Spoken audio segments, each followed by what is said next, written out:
L'ONU vient tout juste de publier son dernier classement des pays qui ont le plus grand indice de développement humain.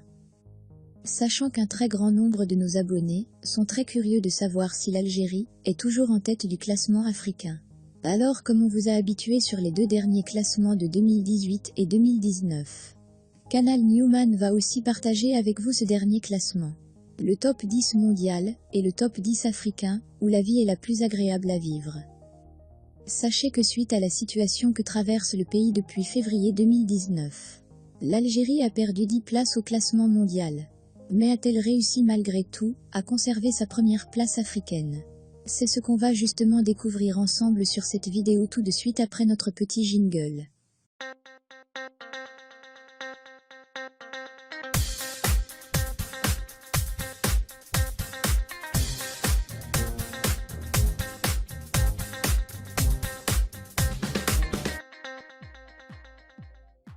Comme à chaque fois, on est extrêmement heureux de vous retrouver pour cette nouvelle vidéo, et encore plus particulièrement aujourd'hui. Parce que c'est notre première vidéo depuis le piratage de notre chaîne, qui s'est produit le 9 décembre dernier. Mais on tient à vous rassurer que tout est déjà rentré dans l'ordre, et qu'on va republier au fur et à mesure toutes les vidéos qui ont été supprimées.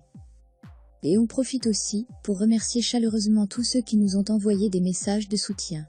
On ferme cette petite parenthèse, et on revient au sujet de cette vidéo.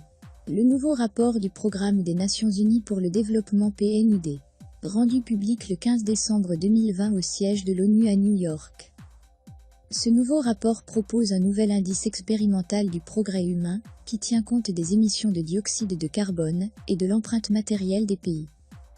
Sur ce rapport, on retrouve justement le tout dernier classement des pays selon leur indice de développement humain.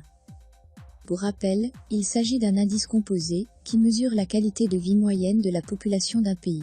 Théoriquement, l'indice est compris entre 0 et 1. Il tient compte de 3 dimensions du développement humain. D'abord, la possibilité d'avoir une vie longue, et en santé en se fondant sur l'espérance de vie à la naissance. Ensuite, le niveau de scolarisation, évalué à partir du taux d'analphabétisme, et de la fréquentation des différents niveaux du système scolaire. Et enfin, le standard de vie, calculé à partir du produit intérieur brut, le PIB par personne en tenant compte de la parité du pouvoir d'achat. Sans perdre plus de temps, on va maintenant partager avec vous ce classement.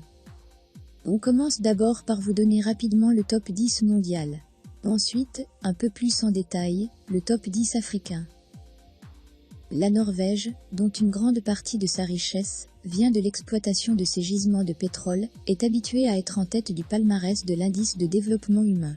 Mais depuis que l'ONU a décidé d'intégrer ce nouveau critère dans son indice de développement humain, prenant en compte l'impact climatique de chaque pays, plus précisément l'empreinte carbone des activités humaines, ainsi que les émissions de gaz à effet de serre, la Norvège se retrouve en 16e position. Pour d'autres pays, ce nouveau critère les fait remonter dans le classement. La France gagne 16 places, l'Italie 12, le Portugal 15, la Croatie 19, et le Royaume-Uni gagne 10 places. L'ONU a par ailleurs également établi son classement habituel basé sur l'IDH classique, où la Norvège figure encore à la première place, avec un IDH de 0,957. Suivi de très près de l'Irlande, IDH 0,955.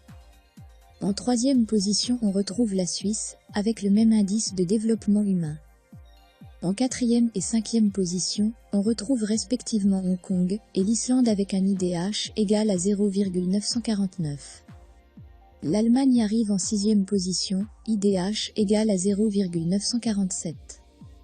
Puis la Suède en 7e place, avec un indice de développement humain égal à 0,945. En 8e et 9e place, avec un IDH de 0,944, on retrouve respectivement l'Australie et les Pays-Bas. Et enfin la 10e place est occupée par le Danemark, IDH est égal à 0,940. Pour l'Afrique, toujours 2 petits pays sortent du lot. L'île Maurice et les Seychelles, respectivement 66e et 67e mondial. Mais comme il s'agit de petites îles rattachées au continent africain, et non de pays de l'intérieur du continent, et que le nombre d'habitants de ces pays est assez faible, par rapport aux autres pays africains. Sachant que c'est relativement beaucoup plus simple d'avoir un grand IDH, lorsque vous avez peu d'habitants. Alors on a jugé qu'il est plus objectif de ne pas les inclure dans ce top 10, dont voici le décompte. La 10e place africaine et 138e place mondiale est occupée par l'Eswatini, avec un IDH égal à 0,611. La 9e place africaine et 130e mondiale revient à la Namibie. Son IDH est de 0,646. La 8e place africaine et 120e mondiale est toujours occupée par le Maroc. Son IDH est égal à 0,686. La 7e place africaine et 119e mondiale revient au Gabon, avec un indice de développement humain égal à 0,703. La 6e place africaine et 116e mondiale. C'est l'Égypte qui a gagné une place par rapport à l'année dernière, avec un IDH de 0,707. La 5e place africaine et 114e mondiale. C'est toujours l'Afrique du Sud qui occupe cette place. Son IDH est de 0,709. La 4e place en Afrique est la 105e place mondiale. Malgré toutes les instabilités que traverse la Libye, mais elle garde toujours sa 4e place africaine. IDH égale à 0,724. On est arrivé au podium des pays qui ont le plus fort indice de développement humain en Afrique. On est conscient qu'inévitablement ce classement va déplaire à beaucoup de personnes, pensant que c'est un classement injuste, et que par exemple, le Maroc et l'Afrique du Sud méritent une meilleure place. Mais sachez que ce classement ne se base pas uniquement sur la richesse et les infrastructures d'un pays, mais plutôt sur le niveau de vie de ses habitants, notamment l'espérance de vie, le niveau d'éducation et le pouvoir d'achat. On va justement vous donner un peu plus de détails sur ce podium africain. Voici les 3 pays d'Afrique à développement humain élevé. La 3e place en Afrique est la 100e place mondiale, toujours occupée par le Botswana. IDH 0,735. L'espérance de vie au Botswana est de 69,6 ans. La durée attendue de scolarisation 12,8 ans. Et la durée moyenne de scolarisation 7,2 ans. Revenu national brut par habitant est de 16 437 $. La Tunisie 95e mondiale garde toujours sa 2e place africaine. IDH 0,740. L'espérance de vie en Tunisie est de 76,7 ans. La durée attendue de scolarisation 15,1 ans. Et la durée moyenne de scolarisation 7,2 ans. Revenu national brut par habitant est de 10 414 $.